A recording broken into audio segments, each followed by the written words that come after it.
Question तो तुम offline भी कर सकते हो, मतलब ठीक है। तो ऑनलाइन ऑफलाइन कॉलेजेस खुलेगा, मतलब देखने के बाद तो नहीं लग रहा कि कॉलेज अभी खुलने का। भारती सर बोले कि हम लोग के लिए खुल गया है। उन लोग के लिए तो खुल ही गया है, तो एग्जाम पीजी का तो फिर भी ऑफलाइन लिया जा सकता है क्योंकि सिंगल स्टूडेंट हो, इतना कोई, बाकी तो और सबको बुलाना तो हम लोग के लिए तो खुल ही गया 25% पे स्टाफ पे।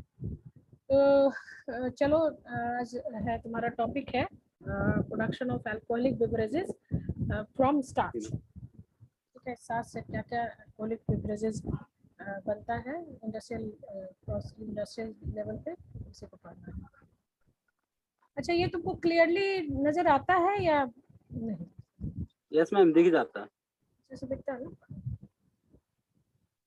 हाँ, तो कह रहे हैं अल्कोहलिक बेवरेजेस मतलब हो गया तुम्हारा कि अल्कोहलिक ड्रिंक, उसमें नॉट ओनली इथेनॉल, अल्कोहल का परसेंटेज पे डिपेंड करता है। इसमें ऑल बेवरेजेस जो है वो आते हैं जिसमें कि अल्कोहल का परसेंटेज कम हो ज़्यादा हो, ये सारे बेवरेजेस आते हैं।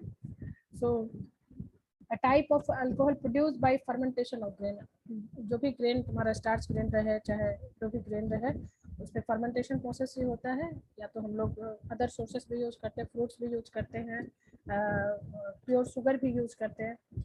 और ये जो अल्कोहलिक बेवरेजेस होता है ये थ्रू आउट वर्ल्ड प्रोड्यूस होता है। The type of beverages and substrate use for its production mostly depend on the crop grown in the region. Obviously जहाँ पे स्टार्च ज़्यादा, जहाँ पे तुम्हारा ग्रेप ज़्यादा होगा वहाँ का वाइन का प्रोडक्शन होगा, जहाँ पे तुम्हारा बार्ली का प्रोडक्शन ज़्यादा होता है वहाँ बियर बनता है। तो किस तरह का वहाँ अल्कोहलिक बेवरेजेस बनेगा, ये it's all depend upon the type of जो भी क्रॉप्स है। मेज है तो तुम्हारा से भी कई बार मतलब कि तुम्हारा अल्कोहल बनता है, ठीक है ना। मेज को सिंपली मतलब जो प्रोडक्ट बनता है उसको बियर नहीं कहते, जो बार्ली से बनता है उसी को बियर कहते हैं, जो ग्रेप से बनता है उसको हम लोग वाइन कहते हैं। मेज से अल्कोहल बनता है, ठीक है। और पोलैंड एंड रसिया जो है ये बियर मैन्युफैक्चरर हैं क्योंकि वहाँ पे तुम्हारा ज़्यादा बार्ली जो है वो यूज़ होता है, ज़्यादा बार्ली वहाँ पे प्रोड्यूस होता है। और फ्रांस, इटली एंड ग्रीस में तुम्हारा वाइन मोस्टली वहाँ पे बनता है, और क्योंकि वहाँ पे ग्रेप का प्रोडक्शन ज़्यादा होता है। तो जो भी तुम्हारा प्रोडक्शन है वो वहाँ, क्योंकि हम लोग अल्कोहलिक बेवरेजेस या अल्कोहल में जो सरप्लस अमाउंट है उसी को हम लोग लगाते हैं। उसमें ऐसा नहीं कि मतलब कि क्योंकि अल्कोहल पीना और अल्कोहल का यूज जो है वो बिल्कुल इसेंशियल में आता है, नेसेसिटी में नहीं आता। अब इसमें जो मेन जो की ऑर्गेनिज्म है वो एवरीबॉडी नो, सैक्रोमाइसिस सेरेविसियाई इसका की ऑर्गेनिज्म है। और उसको हम लोग कॉमनली ईस्ट बोलते हैं। ये जो ऑर्गेनिज्म है ये हर तरह का सिंपल शुगर यानी ग्लूकोज, फ्रुक्टोज एंड जो भी अगर कॉम्प्लेक्स भी होता है तो उसको वो कन्वर्ट करके इथेनॉल में चेंज करता है। It is fortunate that cerevisiae is a unique organism that can tolerate and grow even at a high concentration of alcohol. और जो Saccharomyces cerevisiae को हम लोग इसलिए उसको अल्कोहलिक बेवरेजेस के लिए उसको हम लोग लेते हैं क्योंकि ये जो ऑर्गेनिज्म है वो हाई अल्कोहल पे अपने आप को सर्वाइव कर सकता है। ऑल्दो हम लोग अल्कोहल का जो यूज होता है एज ए डिसइंफेक्टेंट की तरह भी करते हैं, मतलब सरफेस को हम लोग क्लीन वगैरह करने के लिए भी करते हैं। तो इसमें कोई ज़्यादा माइक्रो ऑर्गेनिज्म जो है उसमें नहीं ग्रो कर पाएगा, लेकिन सैक्रोमाइसिस सेरेविसियाई है अल्कोहल प्रोड्यूस भी करता है और हाई कंसंट्रेशन में अपने आप को सर्वाइव भी करता है। तो अगर एज सच देखा जाए तो अल्कोहल मतलब बहुत ज़्यादा अगर उसमें तुम कोई प्रोसेस अगर नहीं भी लगाए तो अल्कोहल खुद में ही एक ऐसा चीज़ है जिसमें कि most of the micro organism grow नहीं करेंगे। और यही वजह है कि अल्कोहल को कई सालों साल तक जो भी बियर या वाइन वगैरह होता है उसकी जो एजिंग प्रोसेस है वो उसी पे डिपेंड करती है, क्योंकि उसमें अल्कोहल का परसेंटेज बढ़ जाने के कारण उसमें कोई सेकेंडरी माइक्रोफ्लोरा का ग्रोथ जो है वो बहुत ही कम होता है। ठीक है, होगा भी तो तुम्हारा ईस्ट का ही जो कई वेराइटी होता है, कैंडिडा होता है, फ्लूगेरोमाइसिस, ये सारे भी ईस्ट के अलग अलग वेराइटी जो कि कॉन्टामिनेंट्स के रूप में आते हैं। जो माइक्रो ऑर्गेनिज्म यूज होता है इसके लिए वो सैक्रोमाइसिस सेरेविसियाई है। और यही है, this is the advantages for good production and yield of alcoholic beverages. Obviously ये एडवांटेजेस प्रोसेस है क्योंकि जो सैक्रोमाइसिस सेरेविसियाई है अब ये मतलब जो सैक्रोमाइसिस सेरिफिशियाई होता है ना, वो दो तरह का होता है। एक होता है तुम्हारा टॉप ईस्ट एंड दूसरा होता है तुम्हारा बॉटम ईस्ट। टॉप ईस्ट कहने का मतलब कि वैसा सैक्रोमाइसिस सेरिफिशियाई, वैसा ईस्ट जो कि तुम्हारा एरोबिक है। क्योंकि जो ईस्ट है ना वो एरोबिक भी होता है एज वेल एज एनारोबिक भी होता है। मतलब उसको ग्रोथ के लिए एरोबिक कंडीशन चाहिए और वर्किंग कंडीशन के लिए उसको एनारोबिक कंडीशन चाहिए। तो जो मतलब कि अगर हमें बिल्कुल ग्रोथ ही कराना है बहुत अच्छे से, हमें मतलब कि एक ही जैसे सैक्रोमाइसिस सेरिफिशियाई है वो दोनों तरह का फंक्शन कर सकता है, एक सैक्रोमाइसिस नहीं भी कर सकता है, ये डिपेंड करता है। तो जो टॉप वाला होगा यानी एरोबिक होगा वो ऑब्वियसली तुम्हारे सरफेस पे होगा, और जो बॉटम जो पे जो सैक्रोमाइसिस पाया जाएगा वो ऑब्वियसली तुम्हारा नीचे, जो हमारा जो हमने सोल्यूशन या जो हमने तैयार किया हुआ जो सबसेट हमारा है लिक्विड फॉर्म में, उसमें वो बॉटम पे पाया जाएगा। तो यहाँ पे कह रहा है कि the bottom is settle to the bottom whereas top is resist to the top while carrying out fermentation. कोई प्लीज हल्ला नहीं करो। Top is are frequently used for production of beer, while bottom is are employed for wine production. जो top ist है वो beer के production के लिए यूज होता है, और जो bottom ist है वो wine के production के लिए यूज होता है। और लेकिन कह रहा है कि however both strains can be used for the beverages production, है ना, दोनों को हम लोग यूज कर सकते हैं। फर्मेंटेशन प्रोसेस अच्छी तरह से तुम्हें पता है कि एक मेटाबॉलिक प्रोसेस है जिसमें कि शुगर जो है वो अल्कोहल एंड कार्बन डाइऑक्साइड में चेंज करता है, हाँ, with the add of east.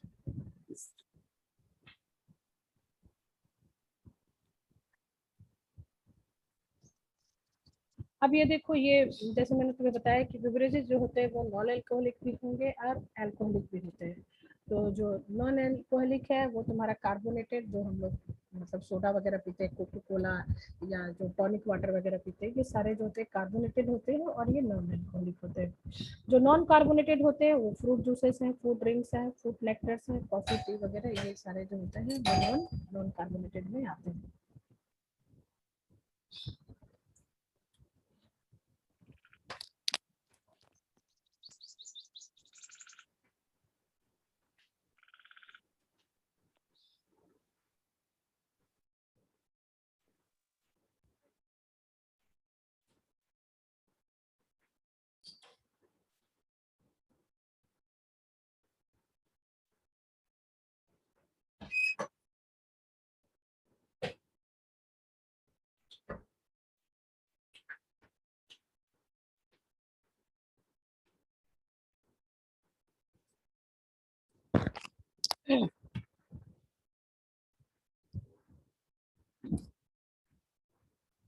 और जो अल्कोहलिक है, अल्कोहलिक में तुम्हारा जो कुछ जो होते हैं वो फ्रूट से अल्कोहलिक प्रोडक्ट बनाया जाता है या सैप से बनाया जाता है। जो फ्रूट से बनाया जाता है उसमें कई बार डिस्टिलेशन नहीं किया जाता है। नॉन डिस्टिल का मतलब हो गया कि उसमें अल्कोहल का परसेंटेज कम होगा, वो कम मतलब कि कॉन्सेंट्रेटेड होगा। इसलिए वाइन को एक हेल्दी ड्रिंक में भी माना जाता है क्योंकि वाइन में अल्कोहल का परसेंटेज कम होता है, ठीक है ना, और वो सॉफ्ट ड्रिंक मतलब उसको लोग आराम से ले सकते हैं। बट जो ब्रांडी वगैरह जो कि डिस्टिल्ड है, डिस्टिल्ड कहने का मतलब कि कॉन्सेंट्रेशन ऑफ अल्कोहल जो है वो डिस्टिलेशन से उसमें बढ़ाया जाता है, ठीक है ना। जैसे वाइन है उसमें वाटर भी है, तुम्हारा फ्रूट का जूस है और उसमें अल्कोहल का परसेंटेज कम है, तो उसको मतलब कि कम सम टाइम लेडीज भी लेती है। बट डिस्टिल अगर ब्रांडी वगैरह है तो उसमें अल्कोहल का हाई परसेंटेज होता है और वो उसमें प्योर अल्कोहल होता है। कुछ जो होते हैं वो ग्रेन से भी यूज होते हैं, जैसे बार्ली, मैंने बताया कि बार्ली जो बियर वगैरह है, हाँ, उससे बियर बनता है बार्ली से। और इसमें भी तुम्हारा डिस्टिल है, नॉन डिस्टिल है। तो नॉन डिस्टिल तुम्हारा beer, beer again mild drink में आता है, वो तो तुम लोग आराम से लेते होते भी होगे, सबको ये तुम तो जानते ही, हॉस्टल में तुम लोग का ये सब रहता होगा। और जो डिस्टिल है वो विस्की में आता है, यानी विस्की एंड ब्रांडी जो है इसमें अल्कोहल का परसेंटेज जो होगा वो ज़्यादा होता है। जबकि वाइन और बियर जो होता है ये एक मतलब कि फैसिनेटिंग ड्रिंक में भी होता है, और इसको मतलब कि लोग जो होते हैं लेते हैं, इसमें समटाइम लेडीज भी ले लेती हैं क्योंकि इसमें अल्कोहल का परसेंटेज कम होता है। और अगर इसको कम अमाउंट में लिया जाए तो क्योंकि इसमें फ्रूट्स के ये होते हैं, कंपोनेंट्स होते हैं, या बार्ली भी तुम्हारा एक हेल्दी इसमें आता है, हेल्दी ग्रेन में आता है, तो इसीलिए अगर इसको कम अमाउंट में लिया जाए, एकदम कंट्रोल अमाउंट में लिया जाए, तो समटाइम ये एक मतलब कि मेडिसिन की तरह भी एक्ट करता है। तो सबसे पहले आओ वाइन। वाइन क्या है? एक अल्कोहलिक बेवरेजेस है, और वाइन का प्रोडक्शन होता है कई सालों से होता रहा। अब इंडस्ट्रियल एप्लीकेशन इसका है, इंडस्ट्रियल लेवल पे इसके लिए बहुत बड़े बड़े इंडस्ट्री बिठाए गए हैं। लेकिन पहले लोग क्या करता था, ग्रेप जूस को रख देता था ऐसे बंद करके, और कई दिनों के बाद उसमें अल्कोहल का हो जाता था, छानते थे उसको पीते थे। तो ये सारा जो अल्कोहल का प्रोडक्शन है या जो पीने की जो परंपरा है वो आज से नहीं कई सालों से मतलब कि इसमें आती आ रही है, क्योंकि इसमें इंसान को प्लेजर मिलता है। मतलब कि सम वाइट लो, अगर लो कंसंट्रेशन में लिया जाए तो ये रिलैक्सिंग भी होता है, तुम्हारे मसल्स को रिलैक्स करता है। अब ग्रेप जो है वो तुम अच्छी तरह से जानते हो कि जो बिटेसी फैमिली का होता है, और इसमें कई तरह के स्पीसीज होते हैं, तुमने देखा होगा, पढ़ा भी होगा। अभी हमारे इंडिया में भी ग्रीन वाला ग्रेप भी पाया जाता है, एंड वो ब्लैक वाला भी पाया जाता है। तो कलर जो होगा वो डिपेंड करता है कि तुमने किस तरह का ग्रेप लिया, और वाइन का किस तरह से तुमने लिया, क्या लिया। और ये जो वाइन है वो मतलब कई उसके कई वेराइटी हो जाते हैं, रेड वाइन हो जाते हैं, व्हाइट वाइन हो जाते हैं, कई तरह के वाइन जो है वो पाए जाते हैं, डिपेंडिंग अपॉन तुमने ग्रेप का क्या लिया, स्किन लिया उसका, सिर्फ सैप लिया, या तुमने कलर कौन सा लिया, ग्रीन लिया या तुमने ब्लैक वाला लिया, इस तरह से। अब कह रहा है कि जो स्पीसीज जो है वो मोस्टली जो यूज होता है for the production of wine वो है तुम्हारा विटिस लेब्रस का एंड विटिस विनिफेरा। ये दो स्पीसीज जो है वो वाइन के लिए यूज होते हैं, और जो प्रोडक्शन ऑफ वाइन है उसको हम लोग विटिकल्चर कहते हैं। ठीक है, the cultivation, sorry, cultivation of grape को हम लोग कहते हैं विटिकल्चर, बट जो हाँ बट जो वाइन का जो स्टडी होता है उसको हम लोग विनोलॉजी बोलते हैं। देखो जैसे मैंने बताया कि कई तरह के वाइन्स होते हैं, रेड वाइन होता है, व्हाइट वाइन होता है, रोज वाइन होता है, ड्राई वाइन होता है, स्वीट वाइन होता है। ये डिपेंड करता है कलर पे कि तुम्हारा वाइन का कलर कैसा। अगर रेड है, अगर तुमने ब्लैक वाला यूज किया तो उसका कलर जो होगा डार्क रेड आएगा, तो ब्लैक वाले ग्रेप से हमें रेड वाइन मिलता है। व्हाइट वाइन यानी ग्रीन वाला जो अगर इसका स्किन हटा दोगे तो वो तुम्हारा व्हाइटिश हो जाएगा। रोज वाइन अगेन उसका कलर जो होगा वो हल्का पिंकिश सा होगा। ड्राई वाइन और स्वीट वाइन, स्वीट वाइन में ऑब्वियसली उसमें कुछ अल्कोहल मिलाया जाएगा। ड्राई वाइन में मतलब कि कुछ ऐसा होगा कि तुम्हारा जो माउथ है, माउथ जो टंग है उस पर तुम्हें ड्राइनेस जैसा फील होगा। तो ये जो वाइन का जो क्लासिफिकेशन है, कई बार कलर एंड कई बार उसके सेंस पे भी डिपेंड करता है कि तुम्हारे जीभ ने उसको कैसा सेंस किया। तो these are the types of wine. अब देखो ये वाइन का पूरा प्रोडक्शन है कि कैसे कैसे क्या होता है। सिंपली इसमें जो इंडिया में जो है वो वाइन का प्रोडक्शन जो है वो नासिक में सूला इंडस्ट्री जो है उसमें होता है, और बहुत लार्ज स्केल पे होता है, एक्सपोर्ट भी होता है। वहाँ कई तरह के जो वाइनरीज है, वहाँ कई तरह के बहुत बड़ा इंडस्ट्री। मैं वहाँ गई थी, वहाँ पे विजिट भी किए थे, और 2-3 दिन, क्योंकि मेरा वाइन पे मेरा रिसर्च चल रहा था, तो हम उसमें काफ़ी टाइम उसमें स्पेंड किया, और देखे कि कितना बड़ा इंडस्ट्री है, कितना ब्यूटीफुल सारा चारों तरफ ग्रेप का पूरा बाग है, उसके बीच में इंडस्ट्री है, बहुत मतलब कि ब्यूटीफुल बना हुआ है। वहाँ पे कई पिक्चर शूटिंग भी होते हैं। तुम्हारा जो फैशन में जो वो एक सीन दिखाता है ना, जिसमें कि जो पूरा ग्रेप लगा हुआ और उस पे जो है गर्ल्स उस पे ऐसे उसको क्रश कर रही है, that was shooted in the Nashik, तुम्हारा सूला वाइन का वो सीन है। और क्या वो वैसे ही जो वाइन का जो वो लोग क्रश करता है ना, वैसे ही पूरा मतलब कि उसको प्ले की तरह उसको करता है, उसमें करके उसके बाद फिर उसको छान वान के अपना फिर बड़ा बड़ा इंस्ट्रूमेंट से होता है।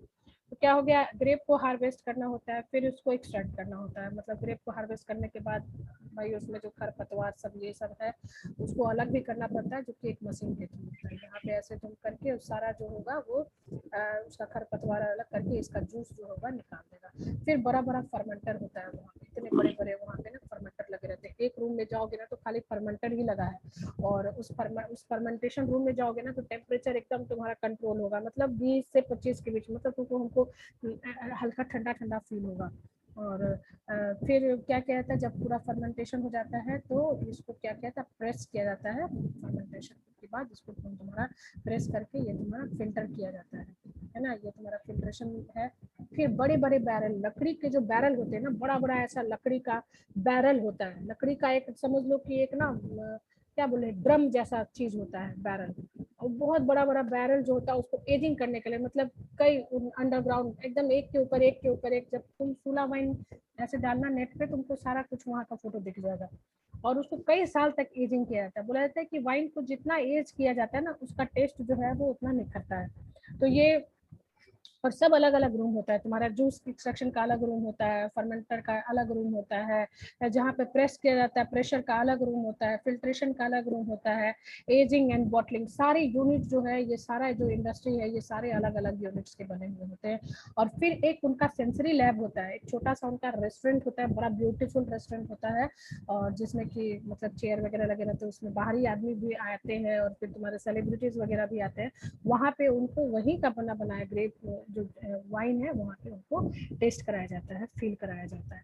So these are the process of wine production. बहुत इंटरेस्टिंग इसका प्रोसेस होता है।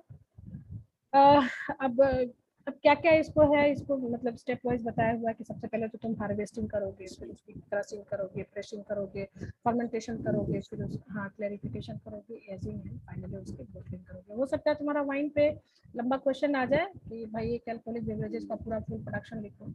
तो अब हार्वेस्टिंग है, ये तुम्हारा फर्स्ट है और इसमें फर्स्ट स्टेप है, और अच्छा क्वालिटी का वाइन जो है ऑब्वियसली तुम्हारा डिलीशियस वाइन बनाएगा। और उसके बाद कहता है कि ये तुम्हारा जो ग्रेप का जो प्रोडक्शन है, मतलब कि जहाँ पे ग्रेप के प्रोडक्शन का जहाँ पे सिचुएशन रहेगा, कंडीशन रहेगा, वहीं पे तुमको अच्छा ग्रेप बनेगा। अब जैसे नासिक वगैरह का जो टेम्परेचर होता है, मतलब कि वहाँ पे कई बार बारिश वारिश, मतलब इसमें चाहिए थोड़ा सा ठंडा वेदर, हल्का वेदर चाहिए। और यही है वजह है कि हर जगह इंडस्ट्री को नहीं लगा सकते हैं। कह रहा है कि once the grape are taken to the winery they are sorted into bunches and rotten और अंडर, जैसे मैंने बताया कि पहला ही स्टेप है, उसके सारे जो भी अच्छे अच्छे जो ग्रेप है उनको सॉर्ट आउट किया जाता है, और खराब ग्रेप को वहीं पे हटा के और फिर उसको क्रशिंग एंड प्रेसिंग में डाला जाता है। ठीक है ना।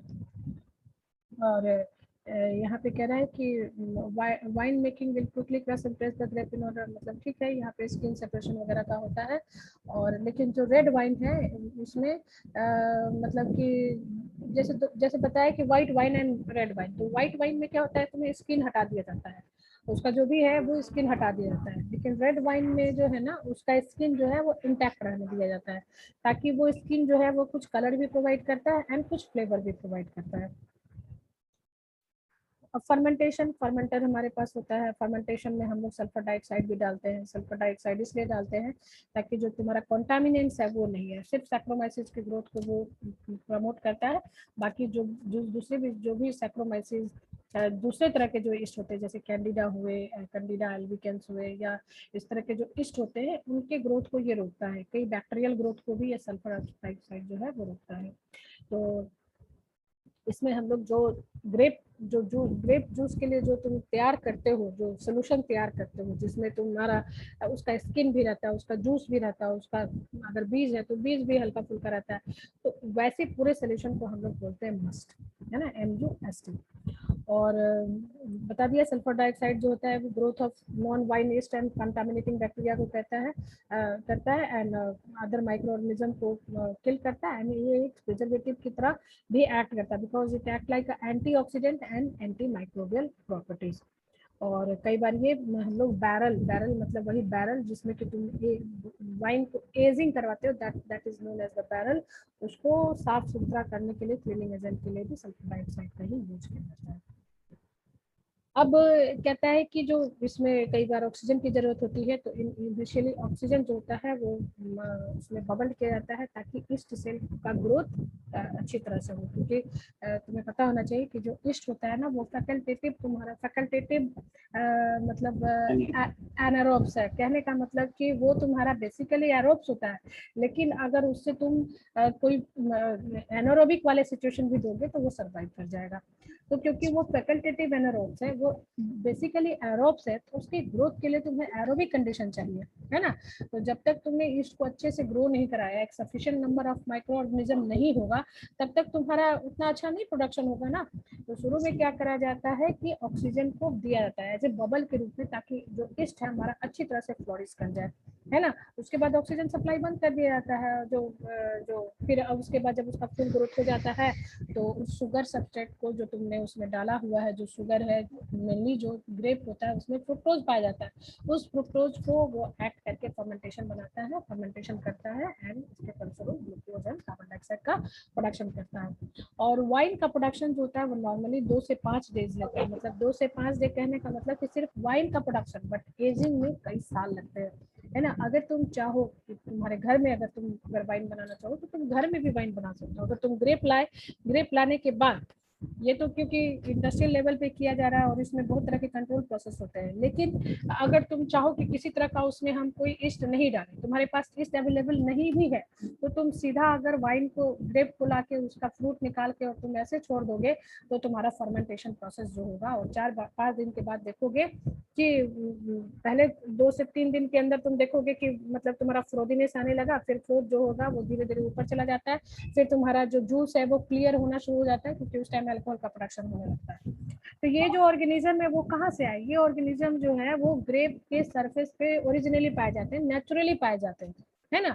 लेकिन इंडस्ट्रियल में तुम लोग क्या करते हो कि हम लोग थोड़ा सा ऊपर से डालते हैं, मतलब क्योंकि वो सिलेक्टेड स्ट्रेन होता है, क्योंकि वो स्ट्रेन जो होता है वो फास्ट ग्रोइंग होता है, वो स्ट्रेन जो होता है वो किसी तरह का अनडिजायरेबल इफेक्ट नहीं प्रोड्यूस करता है। जबकि जो वाइल्ड है, वाइल्ड में कई तरह का मतलब कि हो सकता है कि टाइम ज्यादा ले, उसका ग्रोथ कंडीशन कम हो, ये सारे फैक्टर्स होते हैं। बट नेचुरली भी हम वाइन को बिना ईस्ट एडिट करके बना सकते हैं। फर्मेंटेशन जो कंडीशन होता है वो अच्छे, वो तुम जानते हो कि हर जो फर्मेंटेशन कंडीशन होता है उसमें कई तरह के फैक्टर्स होते हैं, जो कि ये फर्मेंटेशन पर, उसके लिए टेम्परेचर होता है, उसके लिए पीएच होता है, उसके लिए एरोबिक एनारोबिक कंडीशन होता है, कुछ केमिकल्स उसमें ऐड किया जाता है। ये सारे जो है वो फैक्टर्स हैं that play very important role in the production of wine. अब जैसे मैंने बताया कि वाइन जब बन गया, जैसे तुम्हारे घर में, अगर तुम घर में ही बना रहे हो, अगर वाइन बन जाता है तो उसको क्या किया जाता है कि एक साफ कपड़े से छान के उसका जितना भी जो ऑर्गेनिज्म है उसको हटा दिया जाता है। 2-3 बार उसकी जो है वो क्लैरिफिकेशन की जाती है, 2 दिन 3 बाद उसको छाना जाता है, क्योंकि अगर उसमें माइक्रो ऑर्गेनिज्म रह गया, अगर उसमें तुम्हारा ईस्ट जो है वो रह गया, तो वो क्या करेगा, वो फर्मेंटेशन तुम्हारा कराता ही चला जाता है, कराता ही चला जाएगा। तो इसलिए जो भी उसके जो तुम्हारे स्किन वगैरह है उसको रिमूव कर दिया जाता है। और वैसे भी अगर तुमने उसको स्टॉप नहीं किया तो उसका तुम माइक्रो जो ऑर्गेनिज्म है, जो फंजाई है, उसको तुम सिंपल कपड़े से छान के हटा भी नहीं सकते, कुछ उसके कंपोनेंट्स रह जाएंगे। और लेकिन जब हम इंडस्ट्रियल का प्रोसेस करते हैं तो क्लेरिफिकेशन जो प्रोसेस है, इसमें सॉलिड पार्टिकल जो भी उसके रह जाते हैं, उनके सॉलिड पार्टिकल को हम लोग रिमूव करते हैं, एंड उसके बाद फिर उसकी फाइनिंग और फिल्ट्रेशन करते हैं, जिसके लिए एक अलग यूनिट होता है इंडस्ट्रीज में। उसके बाद जब उसकी फाइनिंग एंड फिल्ट्रेशन करने के बाद हम उसकी एजिंग एंड बोटलिंग कराते हैं, बोतल में बंद करके उसकी एजिंग कराते हैं।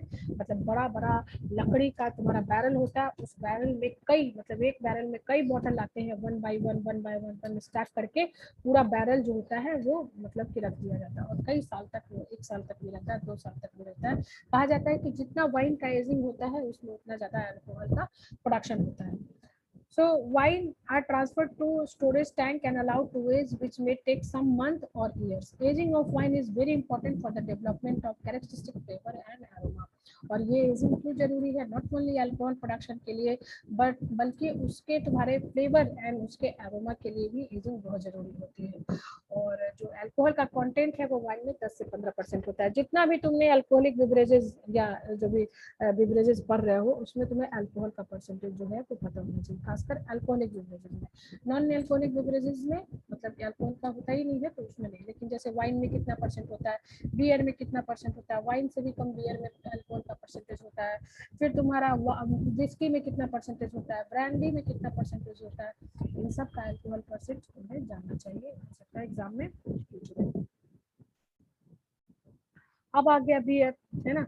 ये बियर जो है वो तुम्हारा ये भी तुम्हारा कि बियर जो होता है वो अनडिस्टिल्ड अल्कोहलिक बेवरेजेस है। ऑब्वियसली वाइन भी तुम्हारा अनडिस्टिल्ड है ना। जो अनडिस्टिल्ड अल्कोहलिक बेवरेजेस होगा उसमें अल्कोहल का परसेंटेज कम होगा, वो तुम्हें कड़वा भी कम लगेगा। डिस्टिल मतलब क्या होगा? प्योर एकदम अल्कोहल, है ना। अब अल्कोहल कंटेंट जैसे मैंने तुम्हें बताया कि इसमें अल्कोहल का कंटेंट जो है वो 4 to 8% है, जबकि वाइन में 10 से 15% है। और ये जो प्रोड्यूस होता है ये तुम्हारा बार्ली एंड अदर जो सीरियल्स होते हैं, माल्ट, बार्ली, बार्ली को ही माल्ट बोला जाता है। और इसमें भी अगेन तुम्हारे सैक्रोमैसिस सेरेबिसियाई मोस्टली यूज होता है, बट सम टाइम सैक्रोमैसिस कार्बोजेंसिस जो है वो भी तुम्हारा यूज होता है। जो बियर का प्रोडक्शन है उसमें ये स्टेप होता है, malting, मैसिंग, fermentation and maturation. 4 step होता है बियर के प्रोडक्शन में। वाइन के प्रोडक्शन में अलग स्टेप होता है। और इसमें उसमें तुमने क्या किया, पहले तुमने क्या किया कि जो उसकी सारे सॉलिड पार्टिकल को उसको रिमूव किया, सॉलिड पार्टिकल को रिमूव करने के बाद उसको क्रश किया, जूस निकाला, जूस के बाद तुमने फर्मेंटेशन में डाला, फर्मेंटेशन में डालने के बाद तुमने उसकी क्लैरिफिकेशन, फिल्ट्रेशन की, फिर उसकी एजिंग की, बॉटलिंग की, स्टोरेज किया एंड देन उसका सेंसर इवोल्यूशन किया। इसमें क्या है, माल्टिंग करते हो, मैसिंग करते हो, फर्मेंटेशन करते हो एंड मैचुरेशन, ये 4 स्टेप है बियर का। अगर तुम्हें एक पूरा पूछ दे वाइन का तो तुम्हें उसका अलग स्टेप लिखना पड़ेगा, बियर का अलग स्टेप लिखना पड़ेगा। अब देखो ये जो है तुम्हारा जो बार्ली है, ये बहुत सिंपल स्टेप है। बार्ली को पहले क्लीन कर दिया जाता है, उसका सोक करके उसको मतलब कि उसको जर्मिनेशन, बार्ली को थोड़ा सा जर्मिनेट करा दिया जाता है। और बार्ली में क्या है, जैसे अंकुरित होता है ना, मूंग वगैरह अंकुरित करता है तो कैसे उसका अंकुरन निकलता है, ठीक उसी तरह उसको अंकुरित करा दिया जाता है। तो जब बार्ली तुम्हारा अंकुरित होने लगता है ना, तो उस अंकुरित वाले बार्ली को हम लोग बोलते हैं माल्ट। ठीक है। अब जब बार्ली को जब तुम अंकुरित करवाते हो, that stage is known as the malting. फिर माल्ट करने के बाद क्या करते हो, उसको ड्राई कर देते हो, जो तुम्हारा ग्रेन है ना उसको ड्राई करके उसके बाद हम लोग उसको क्रश कर लेते हैं, मतलब उसको पाउडर फॉर्म में बना लेते हैं। और उसमें कुछ हम लोग एडजंग डालते हैं, एडजंग मतलब कि ताकि वो कोई चीज को चिपकाए, है ना, और उसको हम लोग वाटर के साथ मिक्स करते हैं। अब वो जो चीज है वो कहलाता है मैस। मैस करने के बाद हम लोग क्या करते हैं, मैसिंग करने के बाद उसको हम लोग जब वाटर से ऐड करोगे ना तो वो स्टेप जो होगा वो मैसिंग कहलाता है। फिर उसके बाद हम लोग उसको फिल्टर कर देंगे, that stage known as wort. यहाँ पे तुम्हें देखना है कि हो सकता है तुम्हें सिंपल माल्टिंग पे 2 नंबर का पूछ दे, है ना, या पूछ दे कि what is malting, what is मैसिंग, है ना, मैसिंग माल्टिंग ये सब प्रोसेस कहाँ आता है, और मैसिंग क्या है या वर्ड क्या है ना, तो ये सब चीज तुम्हें जानना चाहिए। The filtered mash is known as wort, है ना। वोट मीन्स लिक्विड, जो तुमने माल्ट को जर्मिनेट करा के, बार्ली को जर्मिनेट करा के उसको पूरा अच्छी तरह से पाउडर फॉर्म बना के क्रश प्रूफ जो किया, क्रश करने के बाद, है ना, उसको जो तुमने छाना, that is known as wort. And wort ही है उसमें अब सैक्रोमाइसिस सेरेविशियाई का इनोकुलेशन होगा। अब देखो इसमें सैक्रोमाइसिस सेरेविशियाई का ओट में हम लोगों ने इनोकुलेशन कर दिया, और इनोकुलेशन करने के बाद हमने 5 से 10 दिन तक उसको छोड़ दिया, और अब वो जो होगा after fermentation that became beer. अब हम लोग उसको क्या करते हैं कि उसको 0 से मतलब 6 डिग्री सेंटीग्रेड, 0 डिग्री सेंटीग्रेड पे कई दिनों तक हम लोग सेवरल वीक तक रखते हैं, और फिर उसको पास्चुराइज करते हैं हम लोग 60 डिग्री सेंटीग्रेड पर 20 मिनट के लिए, है ना। अब ये जो बियर है ये तुम्हारा रेडी फॉर कंजम्पशन हो जाता है। ये तुम्हारा किसी बुक में भी मिल जाएगा, वो बुक हम इसका पीडीएफ भी तुमको भेज देंगे, अच्छी तरह से उसमें फोटो वगैरह भी मिल जाएगा। अब देखो माल्टिंग क्या है, जैसे मैंने तुम्हें बताया कि माल्टिंग पे भी 2 नंबर का क्वेश्चन तुमको अच्छा पूछ सकता है। तो dried barley are cleaned and soaked in water for period of 2 days and the excess water is drained and the soaked barley are incubated for 4 to 6 days to germinate. Germination process is associated with formation of enzyme amylase, जो कि तुम्हारा starch hydrolysing enzyme है, और that germinated seed are slowly subjected to increased temperature up to 80 degree centigrade. Malt is prepared by powdering the seed. जैसे मैंने तुम्हें बताया कि ये सिंपली जो माल्टिंग प्रोसेस है, ये इसमें जैसे तुम मूंग वगैरह को स्प्राउट कराते हो या चना को ही स्प्राउटेड तुमने देखा होगा स्प्राउट कराते हैं, तो इसको हम लोग पानी में अच्छी तरह से भिगो के करके उसके बाद हम लोग उसको 4 से 6 दिन के लिए छोड़ देते हैं, जिससे कि उसका अच्छी तरह से सारा जो है वो स्प्राउटिंग जो है वो निकल जाता है। स्प्राउटिंग क्यों कराते हैं, क्योंकि स्प्राउटिंग के टाइम जो है एक इम्पॉर्टेंट एंजाइम जिसको बोला जाता है एमाइलेज, और ये एमाइलेज जो होता है वो स्टार्च हाइड्रोलाइजिंग एंजाइम होता है। तो जो भी तुम्हारे बार्ली में स्टार्च है, ये एमाइलेज एंजाइम जो है उसको वो हाइड्रोलाइज कर देता है। फिर उसके बाद क्या करता है, जो जर्मिनेटेड सीड होता है उसको हम लोग 80 डिग्री सेंटीग्रेड पे उसको थोड़ा सा हम लोग ड्राई करते हैं, है ना, ताकि वो 80 डिग्री पे करेंगे तो अच्छी तरह से वो ड्राई हो जाएगा और उसको पाउडर बनाने में आसानी होगा, है ना। तो हम लोग क्या करते हैं, उसको 80 डिग्री सेंटीग्रेड पे ट्रीट कर देते हैं, और अब उसके बाद हम लोग क्या करते हैं, जब वो अच्छी तरह से ड्राइड हो जाता है, सूख जाता है, तो उसको हम लोग सीड, उसको हम लोग पाउडर कर लेते हैं। अब वो जो तुम्हारा पाउडर्ड फॉर्म है उसको हम लोग बोलते हैं माल्ट, है ना। फिर दूसरा प्रोसेस है तुम्हारा मैसिंग। मैसिंग अगेन कुछ नहीं, जो पाउडर फॉर्म है, पाउडर जो माल्ट है उसको हम लोग हॉट वाटर से मिक्स करते हैं लगभग 55 से 67 डिग्री सेंटीग्रेड पे। अब जो जब तुम उसको गर्म पानी से मिक्स करोगे तो जो भी तुम्हारा सॉल्युबल मटेरियल है माल्ट से वो एक्सट्रैक्ट हो जाएगा, और क्योंकि मतलब उसमें क्योंकि जो जर्मिनेशन के टाइम एमाइलेज एंजाइम होता है, तो वो स्टार्च को हाइड्रोलाइज करके और वो ग्लूकोज बनाता है। स्टार्च को जब ब्रेक डाउन करोगे तो स्टार्च जो होता है वो ग्लूकोज का यूनिट होता है वो ब्रेक डाउन करके ग्लूकोज बनाएगा। अब जो पीएच एंड टेम्परेचर जो है वो हमारा सारा एंजाइम की एक्टिविटी को इन्फ्लुएंस करता है। फिर at the end of mashing the medium for fermentation which is referred to as the beer wort. जैसे मैंने तुम्हें बताया कि वॉट क्या है, वॉट में जब तुम गर्म जो माल्ट में अगर तुम गर्म पानी मिला देते हो, पाउडर्ड माल्ट में जब तुम गर्म पानी मिला देते हो, है ना, और करने के बाद वो जो तुम्हारा गाढ़ा सा एक स्ट्रक्चर तैयार होता है, गाढ़ा सा, जस्ट लाइक जैसे तुम स्लरी जिसको बोलते हो उसको यहाँ पे वोट बोला जाता है, ठीक है, बियर वोट बोला जाता है। अब ये जो वोट है ना, इसमें तुम्हारा क्योंकि एंजाइम एमाइलेज रिच है, एंजाइम भी है, इसमें कई तरह के शुगर्स हैं, अमीनो एसिड्स हैं, मिनरल्स हैं, विटामिन है। होप्स आर द, अब देखो इसमें ना होप्स एक फूल होता है, होप जिसको कि हम लोग हुमुलस लुपुलस कहते हैं, उसका बोटेनिकल नेम है हुमुलस लुपुलस।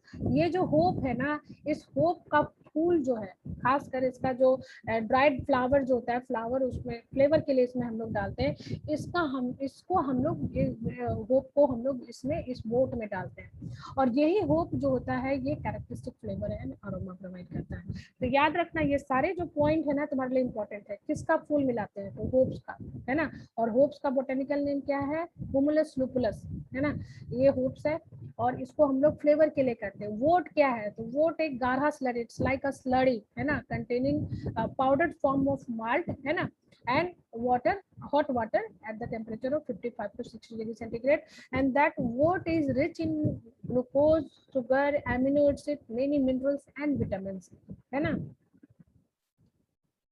उसके बाद फर्मेंटेशन करोगे, फर्मेंटेशन के लिए हम लोग क्या करेंगे, एक बायोरिएक्टर इज फर्मेंटर, और उसमें हम लोग प्योर स्ट्रेन ऑफ सैक्रोमेसिस सेरेबिशियाई को हम लोग डाल देते हैं, और यहाँ पे देखो टॉप फर्मेंटिंग स्ट्रेंस को डालते हैं, और फिर जो है फर्मेंटेशन जो है लगभग 5 से 10 दिन के लिए हम लोग उसको 20 से 28 डिग्री सेंटीग्रेड तक छोड़ देते हैं, ठीक है। इन सब कुछ कंट्री में हमारा बॉटम ईस्ट भी यूज करते हैं, राइट।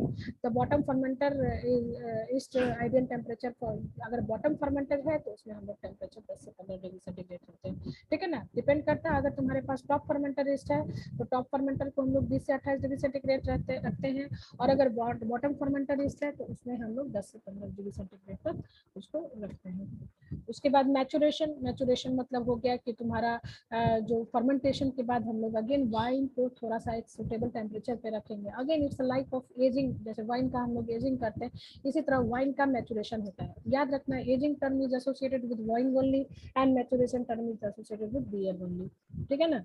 तो उसको हम लोग मैच्योर करा देते हैं ताकि अच्छी तरह से उसमें सारे फ्लेवर वगैरह का डेवलपमेंट हो जाए, सारा उसमें जो भी तुम्हारा मिनरल्स वगैरह है अच्छी तरह से आ जाए, क्योंकि जैसे मैंने बताया कि बियर वाइन ये क्योंकि फ्रूट जूस से बनते हैं और ये नॉन डिस्टिल्ड प्रोडक्ट होता है, इसमें प्योर अल्कोहल नहीं होता।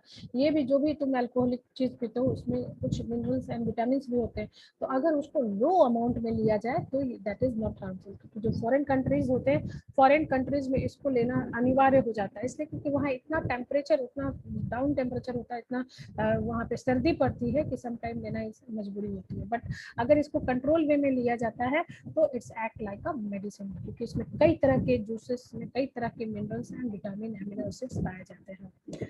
सो the filter beer is stored in tank now ready to be bottle. जो है उसको देखते हुए बियर होता है उसको काफी चिलिंग कंडीशन में मतलब कि रखा जाता है, ताकि फर्दर उसमें किसी तरह का कोई जो ईस्ट है वो डेवलप नहीं करे, और फर्दर उसमें किसी तरह का कोई माइक्रो ऑर्गेनिज्म भी उसमें एंटर नहीं करे। So that's all about the alcoholic beverages, है ना। और तुम्हारे सिलेबस में अल्कोहलिक नॉन अल्कोहलिक दोनों है, तो लगता है कि दोनों है।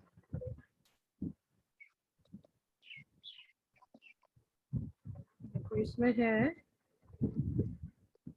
प्रोडक्शन ऑफ अल्कोहलिक ही है, alcoholic beverages and industrial products from starch, way and other by products. अच्छा वे से भी है हमारा, वे से भी मतलब कि अल्कोहलिक बेवरेजेस बनाया जाता है, and other bio sweetener types properties and application. ये एक क्लास और लगेगा, है ना, एक दिन वे वाला और बायो स्वीटनर वाला हम करा देंगे, ठीक है।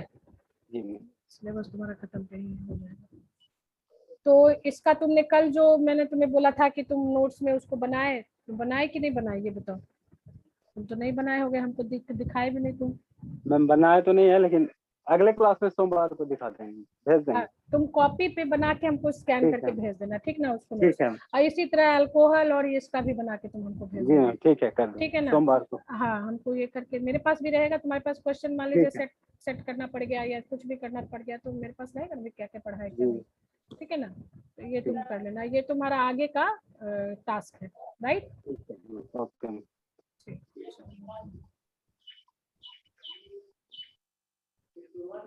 और क्वेश्चन का तो हम तुमको भेज देंगे, क्वेश्चन तुम्हारे प्रैक्टिस के लिए भी ठीक रहेगा।